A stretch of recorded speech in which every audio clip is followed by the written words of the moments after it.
અબિલ ગુલાલનો મેઘો વરાશે સંતોનો મેળો મળશે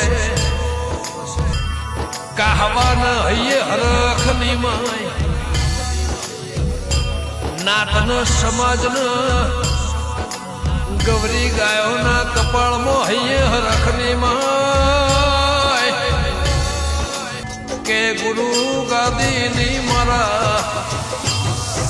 નાગરદાસ બાપુની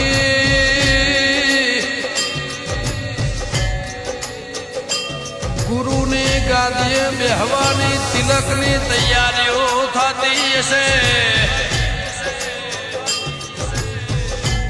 એના ફળમાં ગુરુ ગાદીના મારા નાગરદાસ બાપુના તિલક ચોલોયની તૈયારી 33 કરોડ દેવની શાખેમાં મારે ચાઉંડ વિહેત મારા કહાવાના મહારાજ એ હવા હોરનો આયુષ લખજે મારા વડવાળા